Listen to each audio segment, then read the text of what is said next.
how much more will those who receive the overflow of grace and the gift of righteousness reign in life through the one man, Jesus Christ.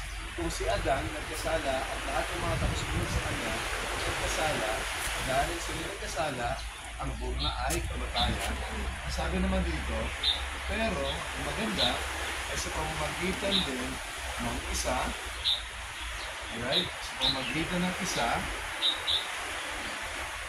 kung ang lahat ay nagkasala dahil sa isa, sabi dito, mas matindi pa dun sa mga susunod at makakaranas ng buhay ng isa rin na sumunod ng buong buo sa Jesus Christ. Hindi ba kayo? Okay, gising kayo? Ayan. So dito, so then as though one trespass, there is no condemnation for everyone. So, dahil sa isang tao, there is actually condemnation for everyone. So, also, through one righteous act, sino yung righteous act na isa yun? Si Jesus. There is justification leading to life for everyone.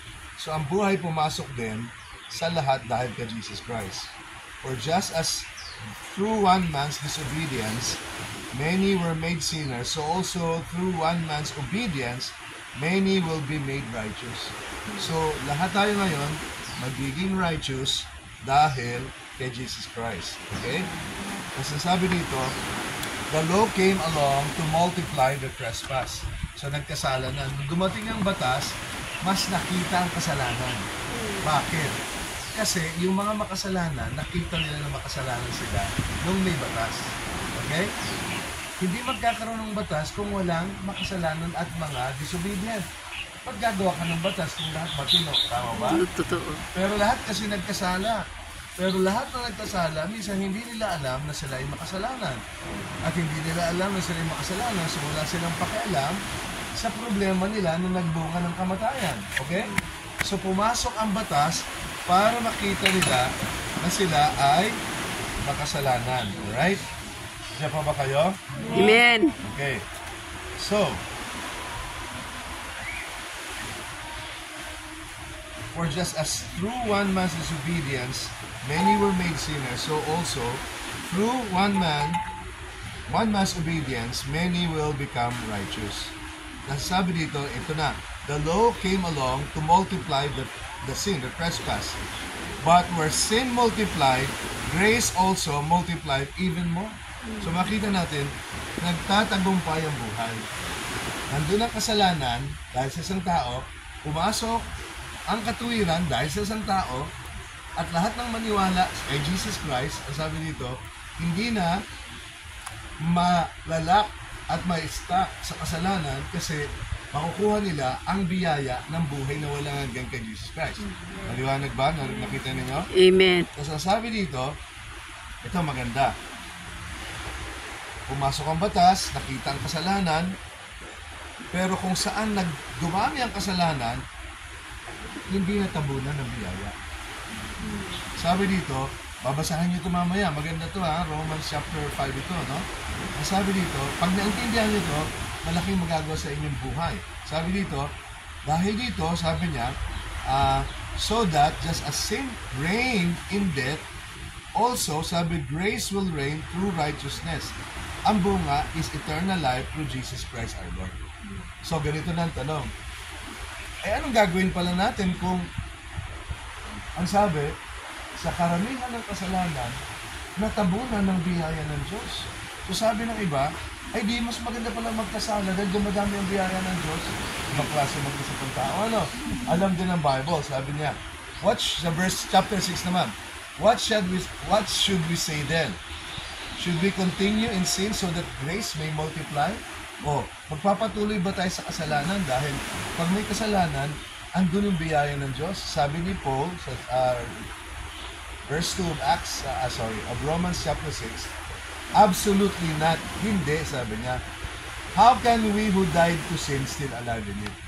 Okay, sabi niya, paano tayong namatay na sa kasalanan, mabubuhay pa sa kasalanan? Tama ba? Kung patay ka na sa kasalanan, ba't ka mabubuhay doon? Nasasabi dito, ito pa. Or are you unaware that all of us who were baptized into Jesus Christ were baptized into His death? Kaya mahalaga ang water baptism kasi sa water baptism, meron tayong larawan na mangyayari sa isip natin na totoo ako nga kay Jesus na. Si Jesus namatay pero hindi natin yung patay. Nabuhay na magulay, di ba? At sa water baptism, sabi, nakikiisa ako doon kay Jesus sa kanyang kamatayan pero hindi lang sa kamatayan. Kasi pag ikaw nilubog sa tubig, para kang nililibing. Yun ang larawan na nangyayari sa iyo. Dati, ang kasalanan ng master mo. Ang kasalanan ng may hawak sa iyo. Kaya hindi mo mabago yung buhay mo eh. Pero ngayon dahil kay Jesus Christ, meron ng changes. Dahil nasa iyo na yung buhay ni Jesus Christ. Pero kailangan magkaroon ka ng maliwanag na larawan sa isip mo. Sabi, pag ikaw lumabog sa tubig, pag ahon mong ganyan, tandaan mo, ang buhay mo ay buhay na ni Jesus. Yung dati mong buhay ay patay na. Paano nangyari yun? Crucified with Christ. Nung namatay si Jesus sa cross, alam niyo ba nangyari? Yun ay representation ng kamatayan nating lahat. Hindi ka pa pinapanganak, ni-represent ka na ni Jesus doon sa cross. Dahil sa kasalanan lahat ng tao. Andiyan pa ba kayo? Amen. So namatay si Jesus sa cross, nandun tayo lahat. Hindi dahil siya namatay, hindi namatay siya dahil sa kasalanan niya. Namatay siya dahil sa kasalanan natin. Ang tawag doon, substitutionary act ni Jesus Christ. Sinubstitute niya tayo. Siya ang namatay, sa halip na tayo mamatay. Naintindihan niyo po? So, sabi, paano ka mabubuhay sa kasalanan kung ikaw na kay Jesus na? Ayan, kaya tayo minsan na mabuhay sa kasalanan, hindi natin nagigets na wala na tayo sa kasalanan. Kung si Jesus tinanggap mo, ang buhay ni Jesus nasa iyo. Ang righteousness ni Jesus nasa iyo. Meron ka ng napakagandang nangyari sa buhay mo. Meron ka ng eternal life ni Jesus. Meron ka ng kapangyarihan ng banal na Espiritu sa iyo. Hindi ka naalipin sa kasalanan. Oo, nandiyan ka pa sa laman dahil nandito pa tayo. Natutokso pa tayo. Pero kung alam mo to, naisip mo to, na kay Jesus na ako, nabaptize na ako, dineclare ko na ako ay disciple ni Jesus, ako ay follower ni Jesus, hindi na ang reliyon ha. Pag tayo kumakapit pa rin sa reliyon, diretsuin ko na kayo, hindi kayo makakarating sa langit, dahil ang paraan lang makarating sa langit, si Jesus. Bakit? Hindi namatay sa reliyon sa krus eh, si Jesus. Ang nabuhay mula sa mga batay, si Jesus. Hindi si Kibuloy, nasa kulungan na siya ngayon, di ba? Hindi rin yung dating daan. Hindi rin si Manalo, hindi rin si Joseph Smith. Lahat ng yan ay mga paraan para malito ang tao at hindi maintindihan ang kaligtasan kay Jesus lang. Didiretsuin ko kayo, pwede kayong magalit sa akin, okay lang, mahal ko kasi kayo. Mapapahama ka, hindi dahil sa kasalanan mo. Tama ba yun? Tama. Mapapahama ka dahil ni-reject mo si Jesus. Nakita ninyo? Because He's the way. Without the way, there is no going, especially to eternal life. Sabi, Jesus is the way to the Father. There's no other way to the Father, to the heavens, but Jesus Christ. Jesus is the truth. There is no knowing without Jesus. Jesus is the life. Kahit maganda ka, kahit matalino ka, kahit religyoso ka, kahit punta ka lagi sa simbahan, kahit nabautismohan ka ng baby ka pa, kung si Jesus hindi mo kilala, wala kang buhay na walang hanggan. I'm sorry. Yes. Dahil ang Bible maliwanag, I have to be clear to you. Kaya ang sabi dito, dapat tayo maintindihan natin, no, malapit na ako. Kayo, ang sabi dito, are you not aware, sabi niya, that all of us who were baptized into Christ, Jesus, were baptized into His death? Hindi nila alam, kaya may problema sila. Kaya wala talaga silang power ni Jesus kasi wala nangyaring totoong himala sa buhay nila. Verse 4. Therefore, we were buried with Him by baptism into death. Kita niyo to? We were buried with Jesus by baptism into death.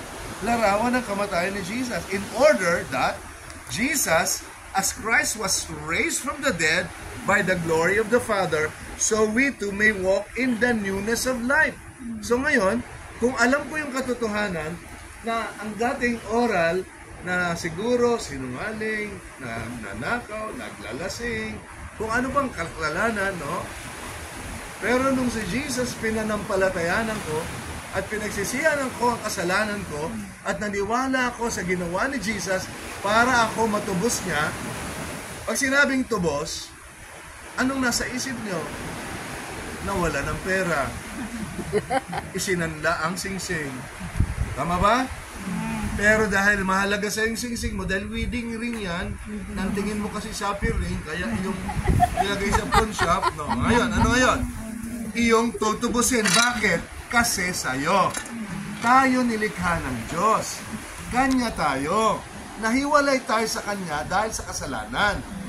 Dahil sa iyong makasalanan, hindi tayo pwedeng magkaroon ng intimacy sa Kanya dahil di pwede ang banal at ang makasalanan magkaroon ng relationship. Naintindihan nyo? Kaya isinugo ang perfect na anak si Jesus. Walang kasalanan. Siya ang nakagawa na hindi kayang gawin ng tao. Ang ginawa ng tao, sumuway. Narinig po ako? Ang ginawa ng tao, nagkasala. Walang naka-perfect sa batas. Si Jesus lang ang gumawa nito.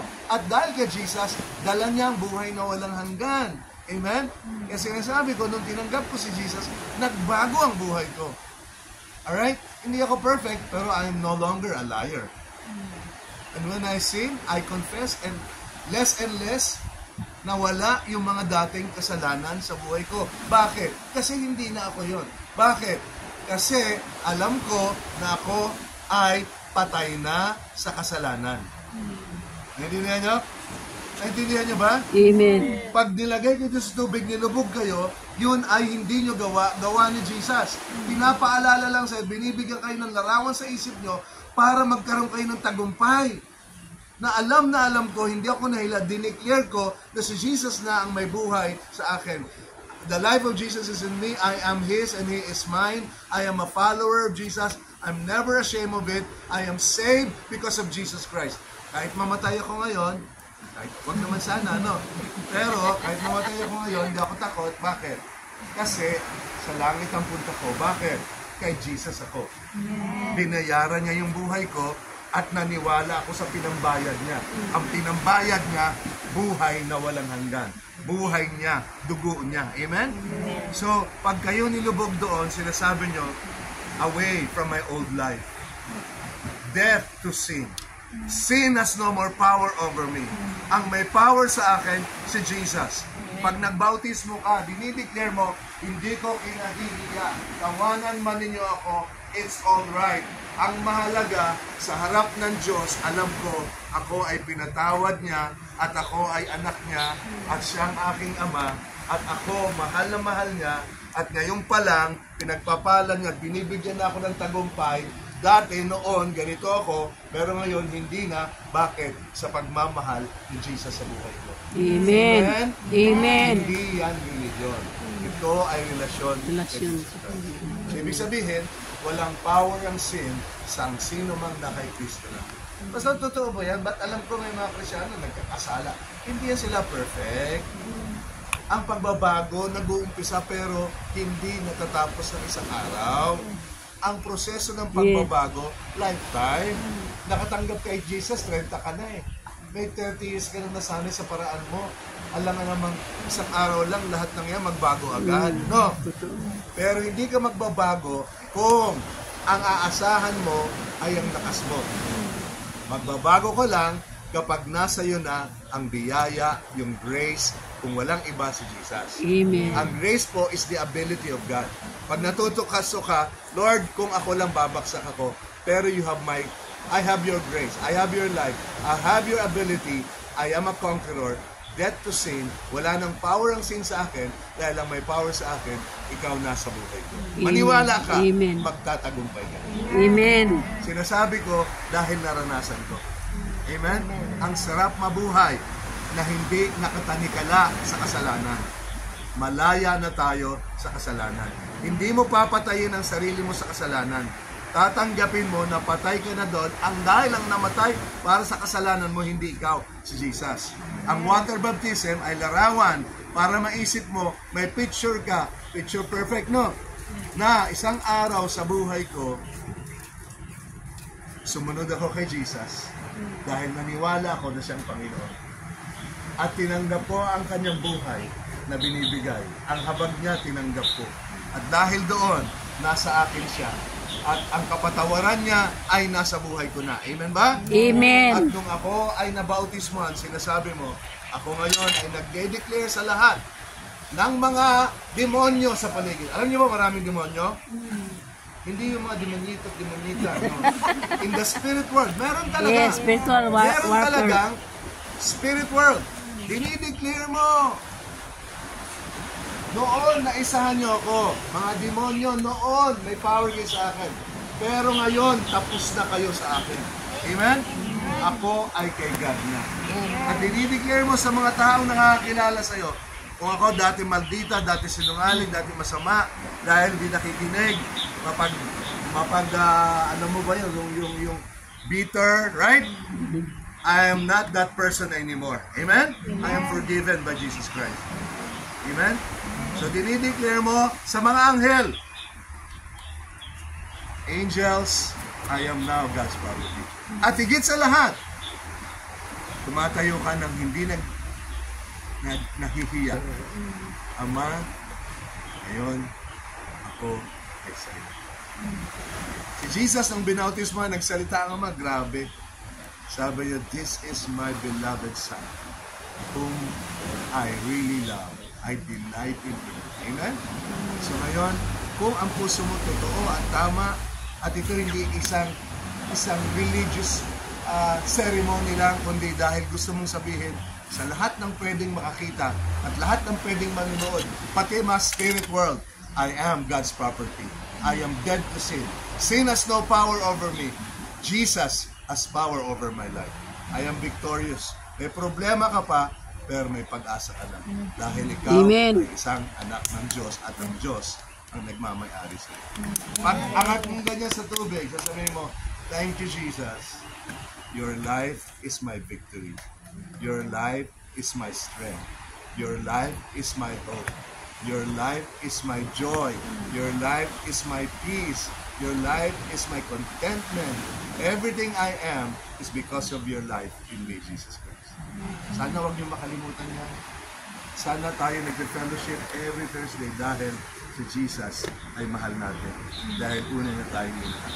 At pag ginawa niyo yan, maikli lang ang buhay, hindi ka talo. Sabi ni Paul, to live is Christ, to die is gain. Pag mabuhay ka para kay Jesus.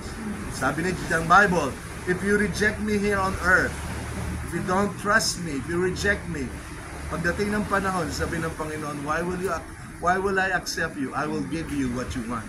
I will honor your desire. You rejected me, why will I force you? You will also be rejected. Ayoko nun. Amen? Ayoko nun. Ayoko. Gusto ko mabuhay para sa Panginoon. Meron po tayong kasama sa church. He's dying of cancer. We're praying for a miracle. Water baptized dahil napilitan